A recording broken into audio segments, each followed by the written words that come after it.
local party.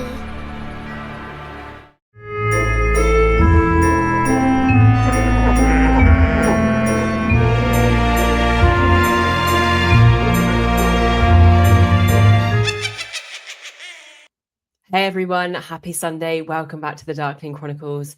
Now, I went in Primark yesterday and I wouldn't normally buy this kind of stuff. But as you can see, if you're watching this, look at my sweater. Yep, it's Ghostface and it says call me. Now, listen, I actually would love to get a Primark sponsorship eventually. Like, how cool would that be? I mean, right now they have no idea who I am, and that's fair. Like, I'm not worried about that, but it would be so cool to be able to like have all of these things to wear through October and just record. And I don't know why it's cool. I just feel like it is. Also, I went into TK Maxx and they've got, sorry, I'm brand dropping. I've got nothing to do with these brands, by the way. This is just a pipeline dream. I want them to give me all of their bowls. They've got these really cool noodle bowls and they're quite deep and they kind of go up quite high and there's a hole through so you can put your chopsticks through there. But they've got loads of different patterns, like skeletons, pumpkins, but they're all like quite cool. And I know that, Halloween can be quite cheesy. Don't get me wrong. And a lot of this stuff is cheesy. And would I have it in my house all year round? Probably not. But there would definitely be an autumnal theme when I get my house that will have Halloween stuff out everywhere. And I'm not even going to be sorry about it. But it seems like Halloween has descended upon us very quickly. And it's only sort of mid-August. So I don't want to bring it too early, but I have watched a Halloween film today. It's Sunday. I had a very traumatic experience with a spider last night. I cannot even tell you how scared I was. It was late because I was working on my website. I've basically just designed, last year I designed some wall art. And I thought, do you know what? Like, I love this. I'm going to just put it on my Etsy and all this kind of stuff. Anyway, I've since shut my Etsy down because I just had too many projects going on and I needed to focus. And the other day I was talking to someone about it and I thought, do you know what? Like those prints I created last year some people might actually like them now because I've got a few more followers. So if they do, maybe I'll just whack them on my website, see what people think of them. And if you want to buy one, you can. It's only like rolled prints, so it's not like framed or anything. You'd have to get your own frame for them. One of them is like 8x12, which is as close to A4 as I could get. The sizes were a little bit awkward. And then the other one is A3 exactly. I think it's like 11.6 by 16.5 or something like that. A3. I think I'm just a little bit out there, but so that's the size of the prints. But anyway, I was sat there minding my own business. I was like, right, I've added my prints to my website now. That's done, because anyone who knows, who does WordPress and anything like that, you just know that everything is really tricky and a little bit fiddly. You just got to spend time doing it and you've just got to knuckle down and get on with it. So that's what I did. And I slammed my laptop down at midnight and I'm like, yeah, I've done it. And then I was looking at Instagram to see if I could have those little circles underneath my profile for specific topics, but alas, it won't let me do it on my page. I'm not sure if that's because I've got a certain amount of followers or I'm just being stupid. I'm not sure. And I've got a bright white duvet cover. And as I look forward out my peripheral vision, this massive black moves. And I'm not kidding you. It was so close to me. My soul was up and off my bed before the sound came out of my mouth. And I thought this thing was on me. It was the size of my hand. I'm not even kidding. I've got a video of it. It was the size of my hand.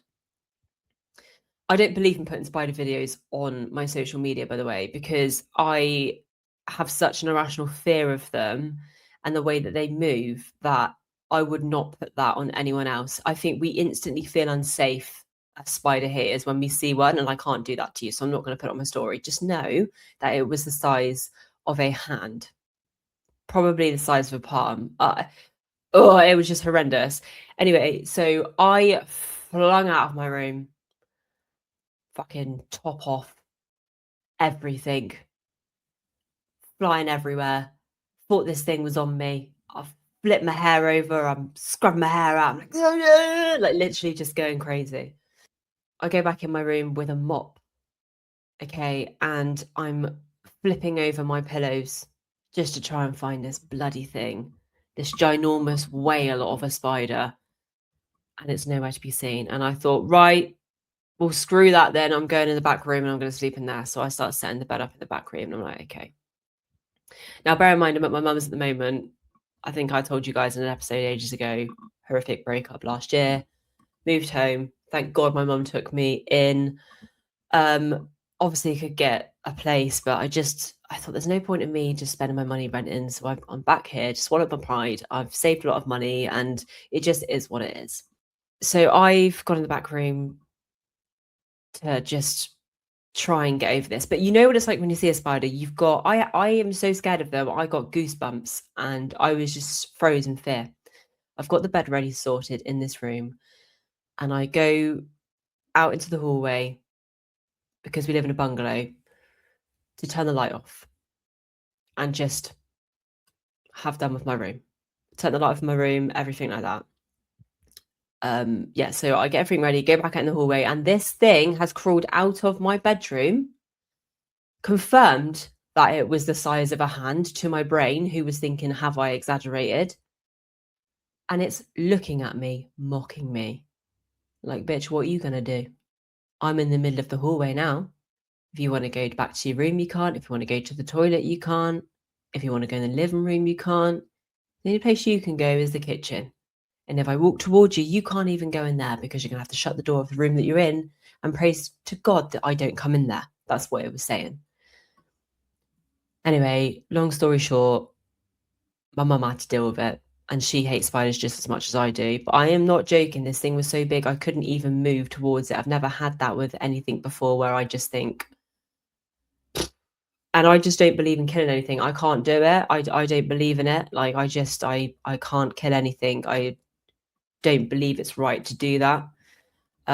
So I had to let my mum deal with it because I was useless. There was no other way to get rid of this thing. Anyway, it's run by the front door and I'm like, Mum, open the door and let it out. And she's like, no, I can't do that. It might come back in.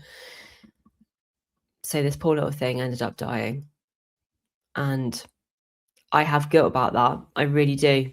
And some people might think that's, silly or funny, but I really do. The expression, I couldn't harm a fly. I mean, don't get me wrong. Back in the day, I have harmed a fly. I think we all have. But as I've got older, I've got more empathetic, like so ridiculously empathetic. I even feel sorry for like objects that aren't alive. But you can't throw that tea towel away. It's been with us for a few years and I feel bad for it. It's just going to be sad and lonely in the bottom of a bin bag. Yeah, I just think at this point I'm getting a bit ridiculous. Anyway, the spider trauma has finished now. I do have a lack of trust with my pillows and my bed. Last night after the spider saga, about 1:30, 2 o'clock in the morning, my mum and I had a herbal tea to try and calm down. It was absolutely roasting. A herbal tea was not the right way to go, but we had a herbal tea. I was just reliving the trauma. Then we had a good laugh about it. Then I felt sorry again that I'd, participated in this poor little creature's death. Well, I say that from afar. I knew what was happening and I didn't stop it. And I'm a murderer. I'm an accomplice to a murder.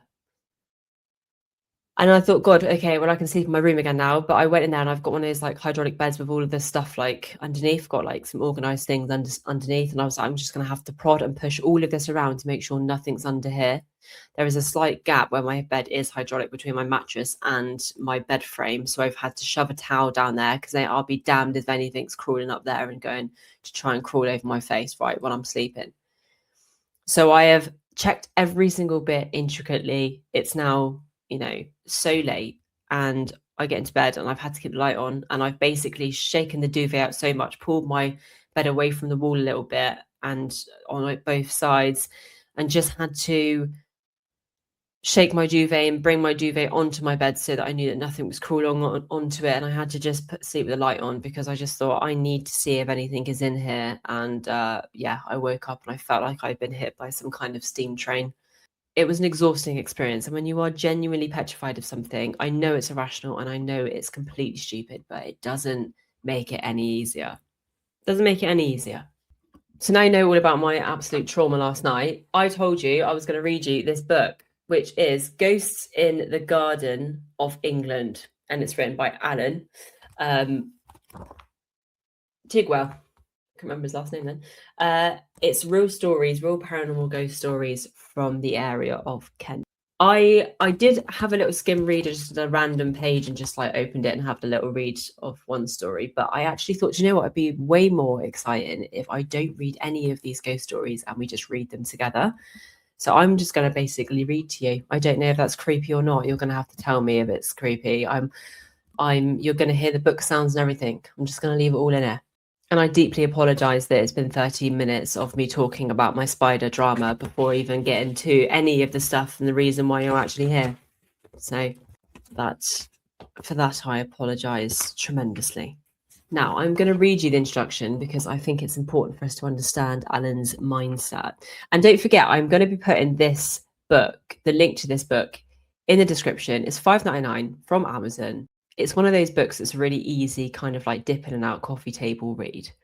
The font's a good size. I think that's important when you're reading a book. The font has to be a good size for me. Otherwise, if it's too small, I'm done. That's me gone. You've lost me.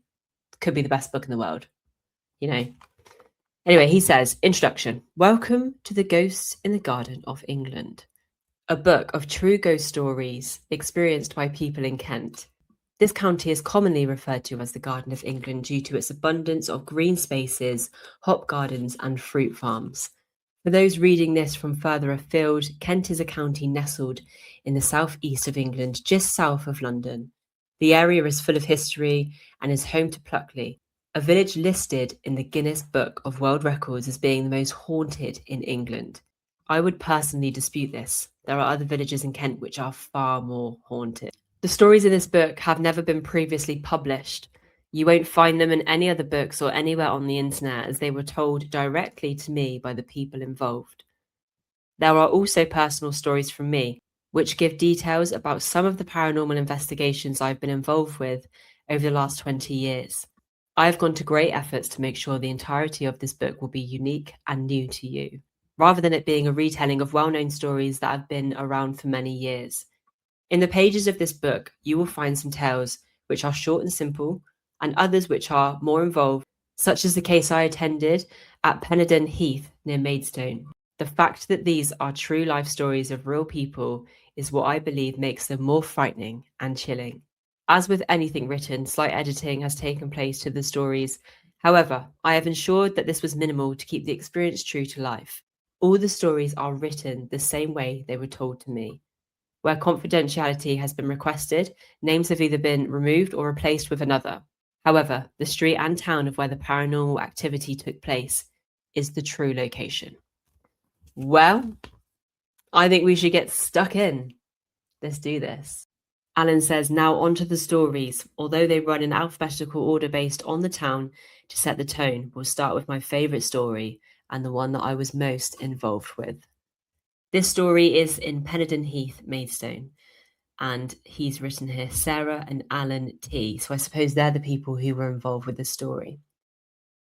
One evening in January, I was watching a Disney movie with my husband and daughter in our bedroom when we heard someone knock at the door. I got up and went downstairs to answer the door, but when I opened it, there was no one there. I shrugged it off and came back upstairs, believing we may have heard someone knocking loudly at our neighbour's house. As soon as I sat down, we heard the knocking again. This time, my husband went to see what was going on. But once again, when the door was opened, there was no one there. Convinced it was teenagers messing around, he closed the door but waited behind it, ready to swing it open when they came back. The door was made of solid wood, but as there was no window or spy hole to see who was on the outside, he pressed his ear up to the door and listened for someone walking across the gravel on our path, which leads to the front door. The garden and the road outside was silent, and he couldn't hear anything. Just as he was about to give up and go back upstairs, there were 3 loud bangs against the door, making my husband literally jump out of his skin in fright. He hadn't heard anyone approaching the door, which is why it frightened him so much. He immediately swung the door open and stepped outside to confront the culprit, but there was no one to be found. He couldn't understand what was going on, So he walked into the front garden to check behind some large bushes. He thought there could be a chance that that was where the person was hiding, but still, there was no one there. It was at that point the door behind him slammed, shutting him out of the house. He ran to the door and started banging on it, shouting to us upstairs. My daughter and I could hear the commotion from our room, but we were initially too frightened to come downstairs.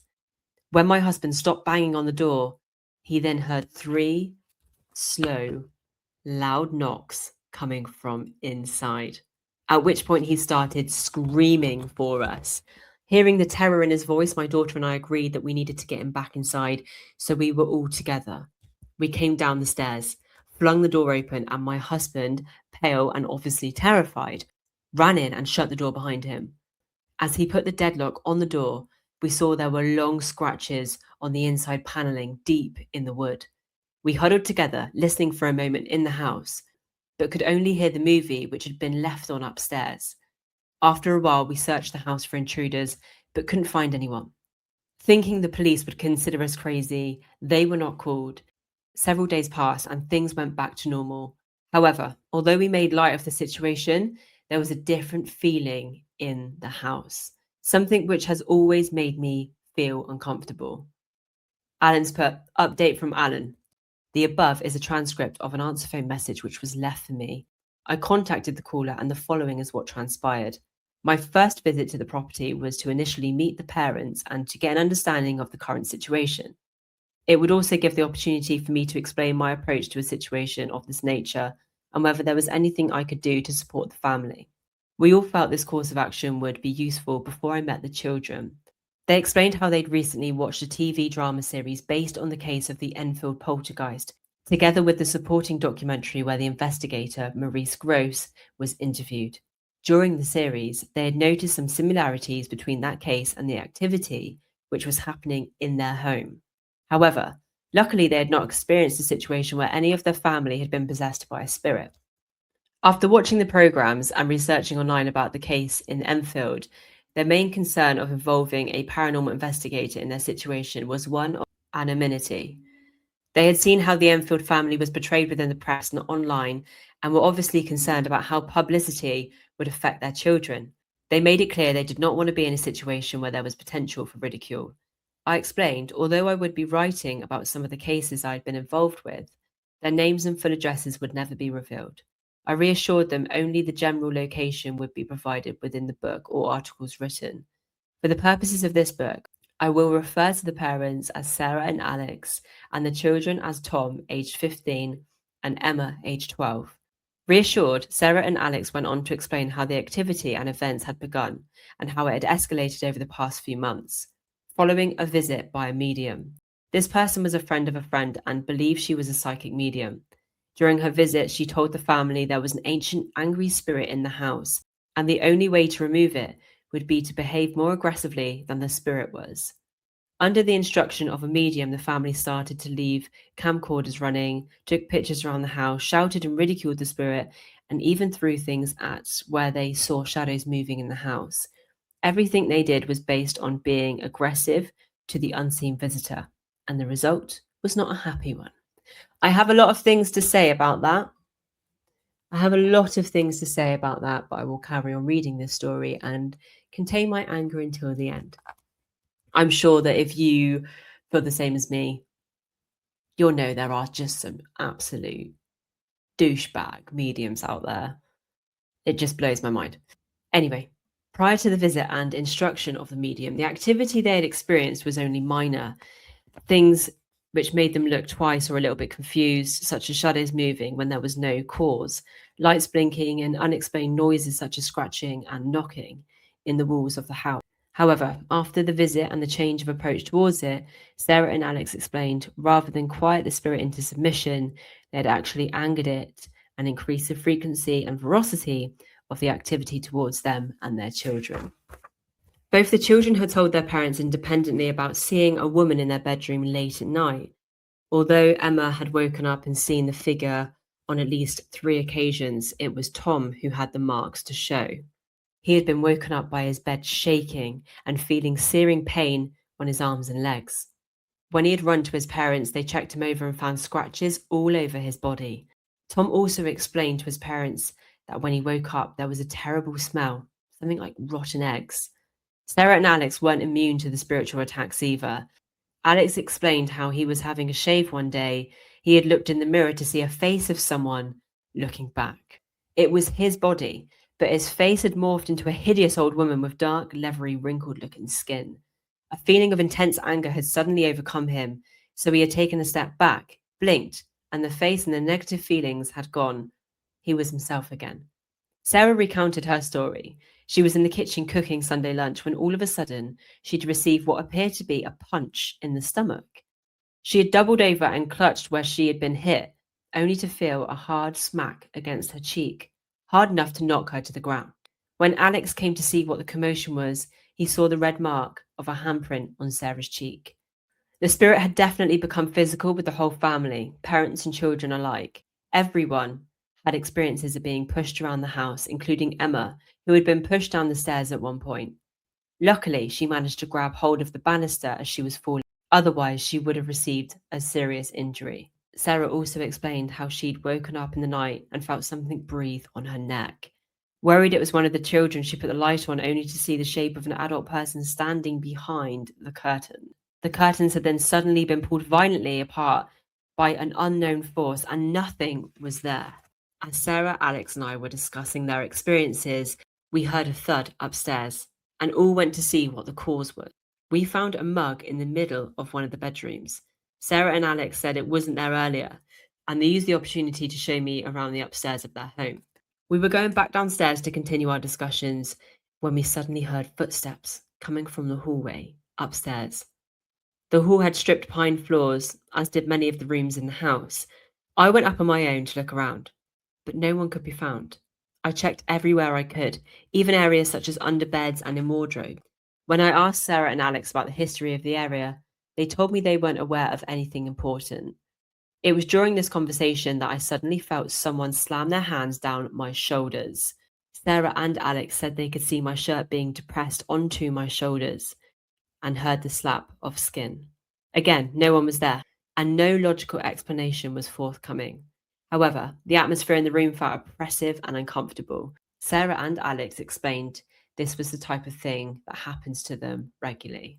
Soon we had drawn our conversation to a close, and we'd all agreed I should meet the children together with the parents as a family for an introduction and then speak to them individually. We ended the meeting with me giving advice that as the suggested approach from the medium was clearly not working, any provoking of entities should cease immediately. No further interaction with the spirit should take place until we can work out what is going on. We said our goodbyes at the door, and Sarah and Alex went back into the house. As I was walking down the footpath, I looked back at the house and saw a figure in one of the upstairs bedrooms. As it was dark, I couldn't make out the specific features, but it definitely wasn't either of the occupants that I had just met. Almost straight after I had looked up, the figure moved back into the room, making the curtain fall back into place. It wasn't until the second visit that the full story came out. This time, I had returned to the house to interview the children, Emma, who was 12, and Tom, who was 15. As agreed with the parents in an earlier meeting, I saw them together as a family, then separately, but with their mother present in the room. During the conversation with Tom, he was adamant he had no idea why the activity had started, but gave details of the activity he had witnessed, which corresponded with the details I had already been given by his parents. When talking to the daughter Emma, she too initially denied any knowledge of the cause. We talked about a lot of general things, school, friends, where she likes to play, but then Sarah mentioned that Emma used to like going to play at the park on the heath just down the road. She broke down in tears. It took some time for her mother to comfort her and to try and convince her that she wouldn't be in trouble if she told us the truth. Emma went to explain how she, her friend Becky, Tom, and 3 of his friends had gone to the heath one Sunday with Tom's friend's father. While the boys were playing football on the field, Emma and Becky had spent time on the swings in the play park chatting to one another. After a while, Becky said she thought she'd seen Emma's mother over in the woods watching them. Emma looked over but couldn't see anyone in that area. They continued their conversation for a while, but Becky was clearly unnerved. All of a sudden, Emma heard their names being called. She looked at Becky, who also stopped talking and was looking over into the woods. When Emma followed her gaze, a woman stepped out from behind a tree over by the entrance to the woods. Although it was some distance away, they both recognized her as Emma's mother, Sarah, who was now waving to them and beckoning them over. They left the enclosed play park and walked over to the woods where they'd seen the woman, who had now turned around and was walking into the woods. The girls hurried to catch up with her and ventured deeper into the woods. As they made ground on the woman, she turned to walk behind a tree and disappeared from view. Emma explained they'd felt drawn towards where they saw the woman disappear, and it was here they had stumbled across burnt remains of a fire. There was an unusual feeling around this area of the woods, which, although wasn't very far from the play park, the sounds of children playing seemed muffled and distant to hear. They said they felt very isolated and alone. In the charcoal remains of the fire, they found stones which appeared to have been placed in the fire when it had been alight. Emma picked up a stone and blew the white dust off. She could see the stone had unusual markings, which looked as though it had been etched into the face and then the lines painted black. Becky also picked up a stone and did the same. The markings were almost identical. Not wanting to be left alone in the woods, they put the stones in their pockets and looked around for Emma's mother. As no one could be seen, they returned to the play park, thinking they would find her there. After a while, Tom came over to them and said they were all going home now. So they went with him, thinking Emma's mother must have returned home. When Emma walked into the kitchen, she saw her mother washing dishes and asked why she hadn't waited for her. Her mother looked confused and said she'd been home all afternoon and that she hadn't been down the park. Sarah looked at me and confirmed she remembered the day and the strange question that Emma had come home with. Sarah also realised that it was later that evening the first incident occurred in the house. Emma said she still had the stone and went to her room to retrieve it from her jewellery box. Sarah asked me to take the stone away with me, as she didn't want it in the house. Looking at the stone, it was an occult-looking stone symbol etched into it. No trace of fire was left on it. Sarah, Alex, and I met in the living room, and the children went out in the back garden to play. They explained, since their cessation of the aggressive stance, the entity had calmed and no further attacks on the family had taken place. Although there were still strange things happening in the house, they weren't hostile or frightening to the family. We agreed that although things were calmer, we should follow up in a couple of weeks to make sure the removal of the stone wouldn't incite the spirit again. I'm pleased to confirm the state of calm continued for the family and no further violent outbursts had taken place. As before, there is still paranormal activity in the house, but the family is happy to live in peace with the entity. The entity does still appear to be upstairs in the home, as one day Alex was walking up the street behind one of his neighbours and saw them look up to the bedroom window, wave, and walk up the road. Alex looked up to the bedroom to see the curtains fall gently against the window, as if someone had just stepped backwards through them. As no one was home, Alex asked the neighbour who he was waving at and was told, "The old lady in the window who was waving at me." It's worth noting a little bit about the history of Pennenden Heath. Until the late 1800s, the area was mostly heathland, extending to around 30 acres. It was used by the Saxons and the Normans for public meetings, but more notoriously, the area's history goes hand in hand with death. This is because the heath was the site of public execution by hanging. In actual fact, there are two locations where the gallows used to stand, and what is now Heathfield Road used to be called Hangman's Lane. Another macabre fact about the area is that when Maidstone Prison was being built, materials such as sand and earth were dug from the heath, close to the execution site, and transported into town.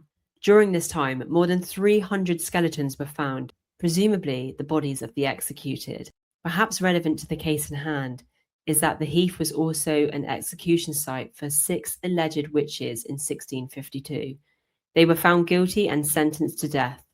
As was common at the time, 2 of the women pleaded that they were pregnant, but their reprieve came too late as they had already been hung at the heath. Pennenden Heath in the past has been frequented by numerous paranormal investigation teams intent on communicating with spirits of these witches or other criminals who were executed on the heath. Looking at the investigation reports for many of them, it would appear they aren't aware of the true location of where the hangman's noose would have been, as they spend their time on the playing field and woods behind. It is here that the stone was found by Emma. Right, first of all, I've just rolled my sleeves up. And the reason I rolled my sleeves up is because I'm pissed off. Okay, the reason I'm pissed off is because I'm sorry. What in the right mind was that medium actually banging on about? This is why, right, the Christians have got such a problem with tarot readers and stuff like that. And do you know what? When there's stupid people in the world like these mediums, I don't blame them for being annoyed. Let me just tell you right now, you do not provoke, mock, or talk badly to a spirit that is haunting your house. Not only are you giving it the energy to become physically more aggressive towards you, you are allowing it to get stronger and stronger. It's no joke. You have to understand that you are an energetic being. I've said this on many of my podcasts. Even our heart is a magnetic pump. As far as I'm aware, even our heart has some kind of frequency that it sends out for meters around us. And the energy that we consume and the energy that we are is what feeds things around us.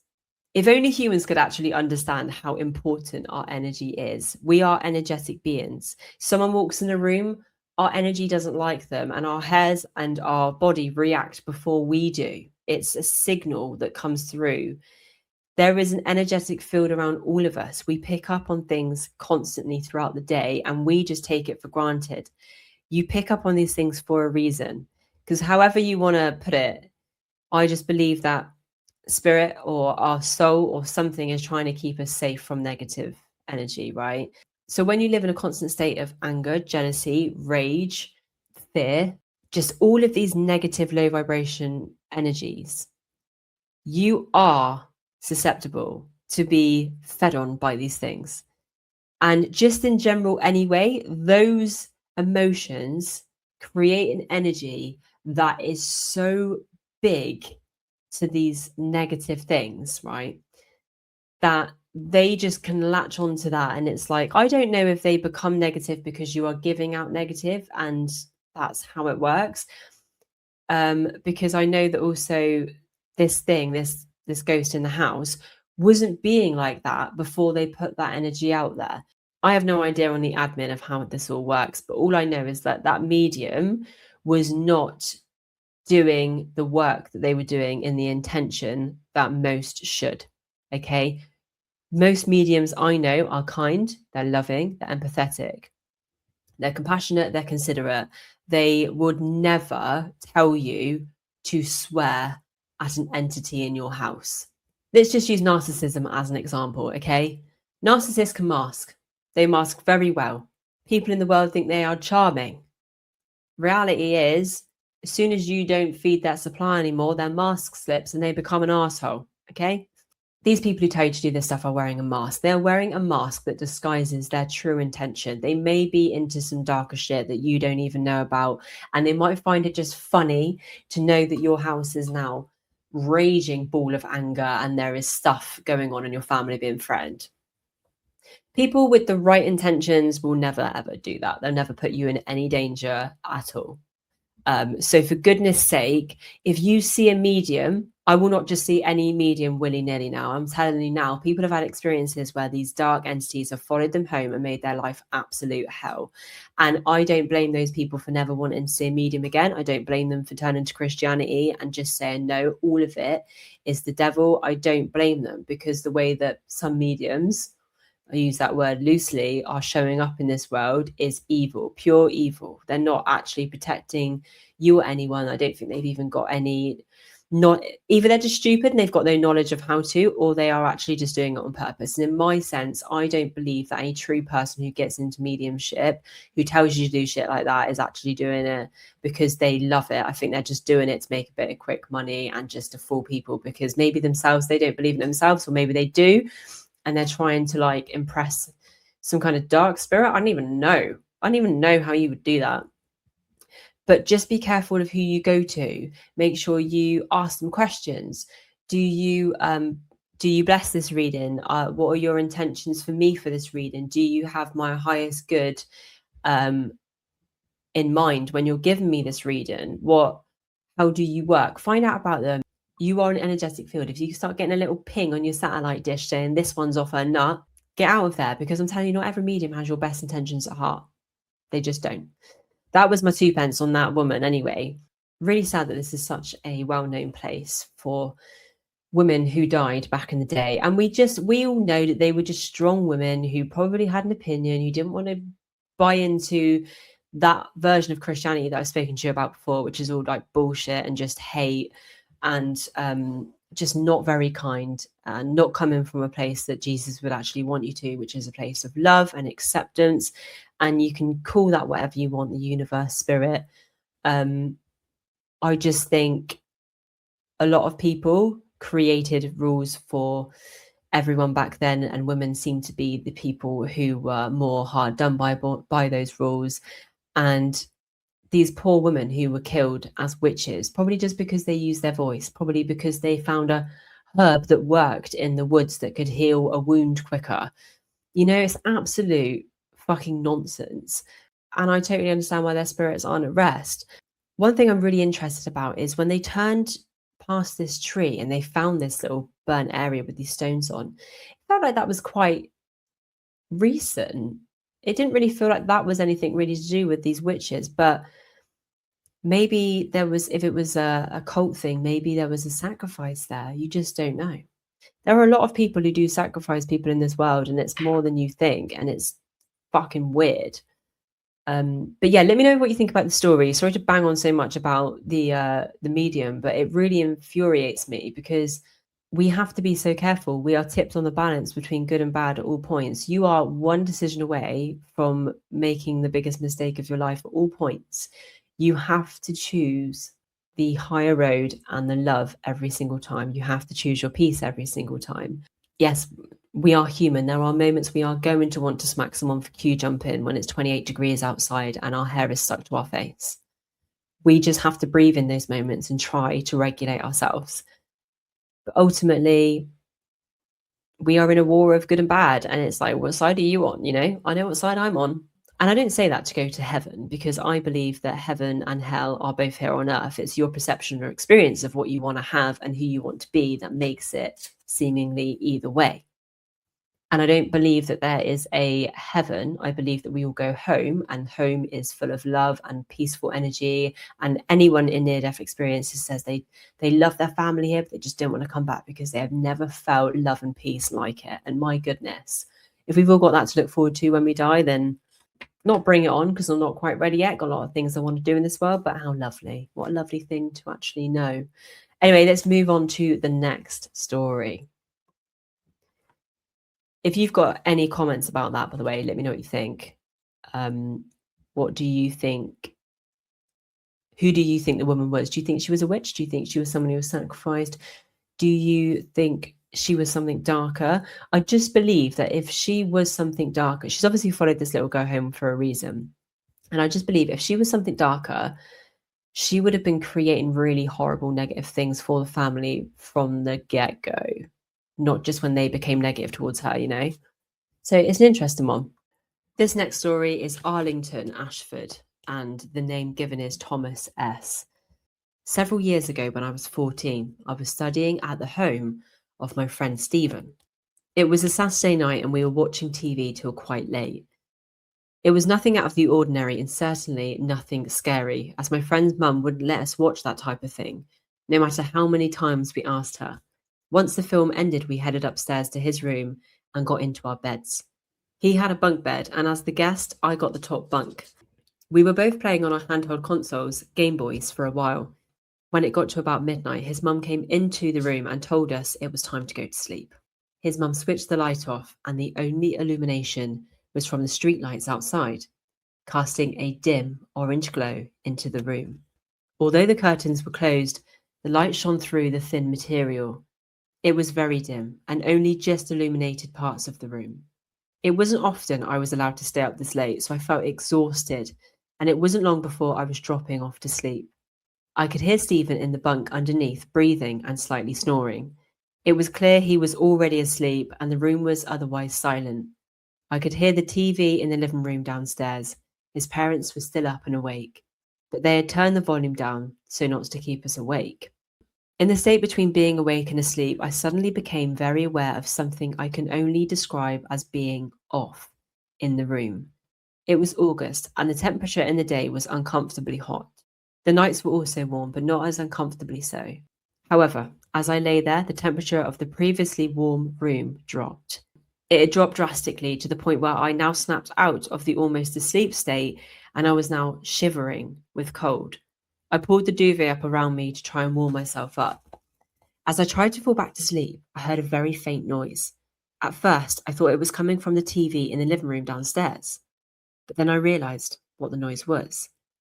It wasn't the sound of talking from a TV show, it was the sound of crying.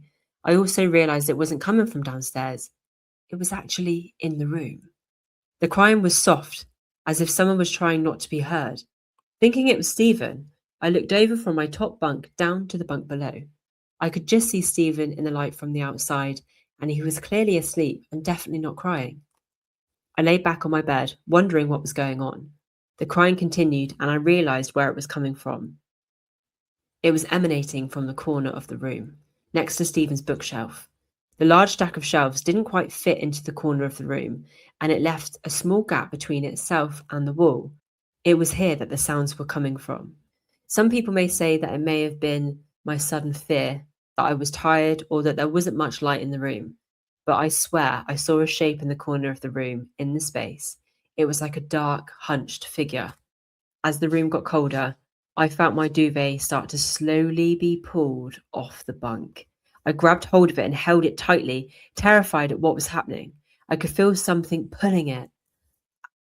At this point, a smell came over me. It was a terrible rancid smell and reminded me of when we found a dead fox in the woods the summer before. It made me want to gag and hold my nose, but I didn't, as that would mean losing grip of my duvet. As my terror and fear grew, I swear I saw movement from the corner of the room. All of a sudden, the pulling of the duvet stopped, and the smell was gone, and the shape from the corner of the room dissipated. The temperature also went back to normal within a matter of seconds. All that remained was my fear and the cold sweat on my forehead. That was the last time I ever stayed at my friend's house. And for the love of God, we don't blame you because, as I've said before, my two fears here are one, someone pulling the duvet off me that is invisible and is in fact dead. And two, someone pulling my feet while I'm asleep and waking me up. I don't think there's anything worse than those two. Maybe the putrid smell, that's probably gross. But this next one is Cobtree Manor Park in Aylesford, and the name is Sophie R. When I was younger, probably about 8 or 9, my mum used to take me to the local park in Aylesfield during the day, and my dad would meet us while he was on his lunch break. One of those days, my sister and I went there and were playing in one of the open areas and decided it would be a good idea to play hide and seek. My sister was the hider and I was the seeker. Once I finished counting, I started to look for her in the area we were playing. Unable to find her, I decided she was most probably in the woods, which form a large part of the park and was next to where we had been playing. My mum was sat on the picnic blanket reading a book. So being the bundle of energy I was at that age, I ran in thinking I would quickly find her hiding behind one of the large trees. I looked and looked for some time, but still couldn't find any trace of her. It was at that point I realised that I'd wandered further into the woods than I intended and had gotten lost. Being only 8 years old, I was terrified and began crying. I felt somebody come over and I looked up to see an old lady standing in front of me. Seeing her kind smiling face, I immediately felt a sense of calm and believed everything would be all right. She asked why I was crying, so I explained that I was lost and didn't know where my mum was. She reassured me that everything was going to be okay and held my hand. I remember thinking at the time how cold her hand felt in mine, even though it was a warm day in the summer. She asked me what my mother looked like, if I could remember which direction I had come into the woods from, and other questions of that nature. She then asked me if I had seen any of the animals yet. I had no idea what she was talking about, so I asked which animals. She then pointed and said, "Is that your mother?" I looked and saw my mum and sister running towards me with worried looks on their faces. I let go of the old lady's hand and hugged my mum, who began to tell me off for coming into the woods on my own. I said to her that it was okay because the old lady had looked after me and that I needed to thank her. I looked behind me, but the old lady had gone. My mum looked puzzled and said, "What old lady?" I explained about the lady who had come to my aid and held my hand until she found me. My mum said that when she'd seen me and ran to me, I had been standing there on my own. There had been no one else around. It's something I've always remembered, and looking back in hindsight, I now know that the clothes she was wearing were very old-fashioned and out of context for the time. I've investigated the history of the park and seen old pictures of when this park was Maidstone Zoo. It was closed in the 1950s and had many animals such as elephants, chimpanzees, emus, a lion, and exotic birds. It was even bombed during the war, but I'm not sure if anyone died when this happened. There was no way the old lady could have walked away without being seen, and the clothes in the pictures I saw were very similar to what that lady wore. I'm convinced she was a spirit of the time when the park was originally the zoo.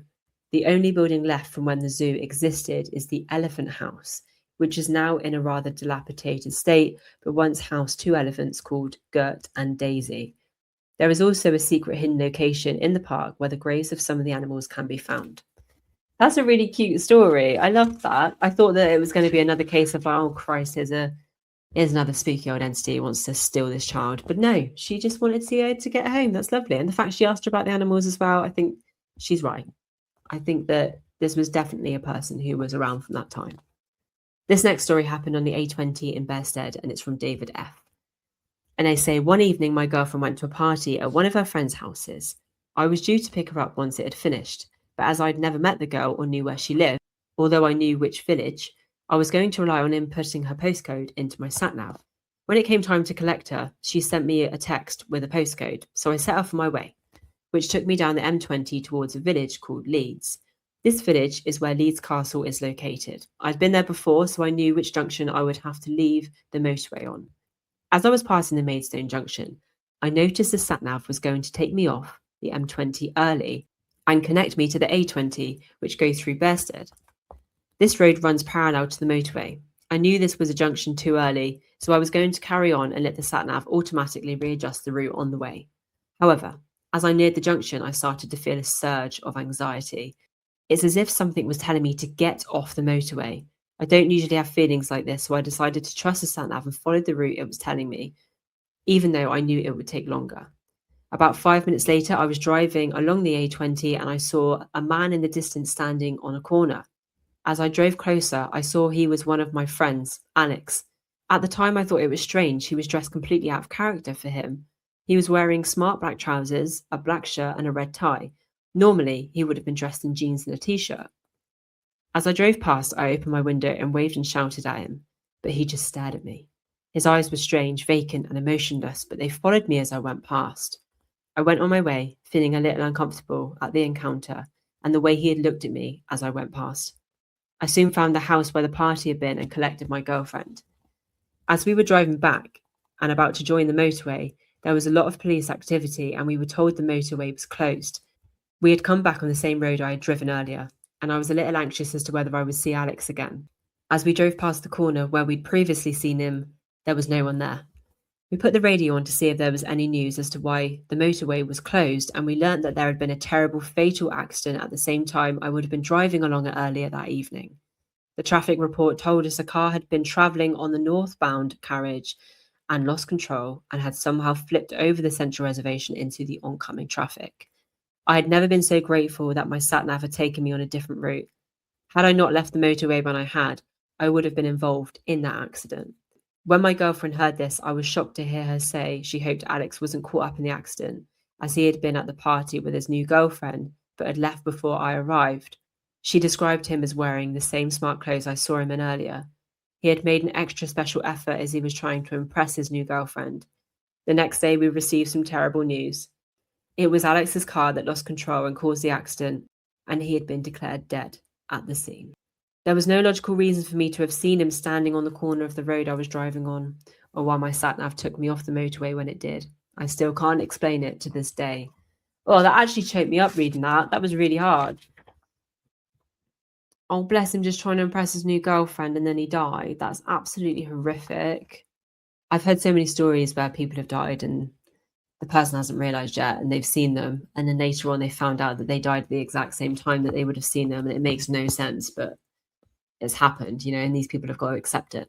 I'm going to read you one more story, and this one is North Street, Biddenden by Stuart E. I'm sorry if you can hear pitter patters of little feet. Lukey, he's having a little scratch now. He's decided to come in, brought me his toy. I went in TK Maxx yesterday, which I don't normally go in. And they've got their Halloween stuff out, like I told you. And they had this little chick that's in like a Halloween costume. So I bought it for him. He's basically ripped its bum out already. But he loves it. He loves a new toy. So he's just bimbing around today. You're probably going to hear him. Anyway, Stuart E says, I've been doing some house sitting for some friends while they were on holiday to prevent their dog, Petra, from being put into a kennel for several weeks. During most visits, I'd feel uncomfortable in the property, as if there was a heaviness in the air, and I'd hear noises of movements upstairs a few times. This uneasiness I felt wasn't a new experience. I'd felt it while in the house, even when my friends were there. Initially, I believed Petra was wandering the rooms and causing the noises, but upon inspection, she was found to be asleep in her basket. Each time I checked, the cause of the noises could not be identified, and there was no one else in the property. On one occasion in particular, I had arrived at the house at dusk. Petra appeared distressed and would not walk past the stairway. She kept looking up at the landing on the second floor. Concerned, I asked Petra what was up there and started to show her attention. At that point, I heard a noise coming from the top of the stairs.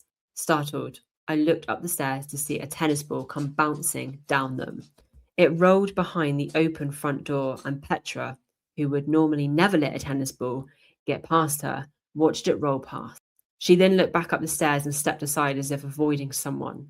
Believing there was an intruder in the property, I had taken out my camera phone and began taking pictures, even though nothing could be seen on the stairs now the ball had rolled past. To my amazement, the front door swung shut on its own behind me. Petra the dog moved back and seemed to be watching someone go back upstairs. I followed the dog's gaze and saw a flash of the upper body of a woman on the landing looking right at me. She had dark hair and a pulled up white high collar ruffled blouse. I only saw her for a moment as she was gone as quickly as she appeared, but she seemed to have a kind face, and I didn't think there was any malicious intent. In an effort to communicate, I spoke out, "Hello, I saw you and what you did. Thank you for that. I'm Stuart and this is Petra." As I did so, the top of the staircase developed a white haze that boiled mid-air for a moment, then vanished. I continued, "I feel this was your house some time ago. Petra and her family live here now and dearly love this home as you do. Unfortunately, I didn't observe anything else while I stayed at the house, but the atmosphere seemed to change and the oppressiveness dissipated. For some reason, all the pictures on my camera phone were corrupted. When my friends returned home from their holiday, we discussed what happened. The owner reassured me that the ghost frequently made an appearance, usually around Petra. My friend admitted that he'd also tried to communicate using a wide range of methods, such as lighting candles and asking for the flames to be blown out, and also eliciting raps and knocks from around the house. He was successful in several of these sessions, but unfortunately nothing was ever recorded." Now, listen, we are only on page 28 of this lovely little book. I am really enjoying these ghost stories. So I will probably do a few more episodes so we can finish that book together because it's brilliant. Thank you so much to Alan for allowing me to read this on my podcast. If you do want this book and you like the sound of it already, please go and purchase it to support Alan if you wish to. I'll put the link in the description, like I said, for you. That's all I have time to read you tonight. I am actually recording this on a Sunday, which I don't normally do. I'm all out of sorts. Although I don't feel this episode has been as unhinged as my last one that I did on a Monday evening. I didn't even know what I was talking about in that one. But you're welcome for that if you enjoyed it. If you didn't, I'm so sorry. I'm so sorry that you had to listen to all of that. If you have a ghost story or a ghost video or a ghost picture that you want to send me, please email me the Darkling Chronicles 25@gmail.com. You'll find that email address in the description as well, so you can copy and paste it. I would love to read it and I'd love to talk to you about it. I'm just getting so many ghost stories at the moment. I live for it. So many pictures as well and some videos. And I actually have a month's worth of content I could just record now, which is just incredible. I remember the days when I would dream about having so much content. I could just talk about this forever. But I hope you've enjoyed those stories. Please let me know what you think of them in the comments. I will be doing another podcast next week to follow on. And hopefully we can read all of Alan's book together because I think that'd be really cool. I'm going to go walk the dog now. It's a beautiful evening. It's been quite cloudy all day, but it's a little bit more cool now. It's 5:30. And where I'm taking in, there's quite a lot of shade. So we're going to go enjoy the nature. He's probably going to chase a squirrel. Last time he chased a squirrel, he's got a few different leads. And when I go down the nature reserve, when I go down on this longer walk, I take his retractable lead. And where it's safe to do so, I just, let him walk around and roam on his retractable lead. I can't let him off because he'll never come back. And this one part, he was on his retractable lead and he saw a squirrel, and oh my God, I've never seen him run so fast. He ran so fast, he poked his leg out of his harness. It went up here somewhere, and I was like, mate, you could have broken your leg then, and now I've got to sort it out for you. You know, he just loves the squiz. I call them squizzers. I call squirrels squizzers. I don't know why. It just happened one day and it's never stopped. So we're probably going to go see some squizzers down there. Last time I was down there, someone was sick on the pavement, so that was lovely. There's a little wooded area down there, and I just talk to the trees. Don't even care if you think I'm weird. I talk to them. I say, thank you so much for protecting me. I pray that you just take all of the negativity from the week away and replace it with lovely flowing energy. And I just love it down there. It is my happy place and my peaceful place. And it's meant to start being cooler as of next week. So I'm probably going to start running down there again.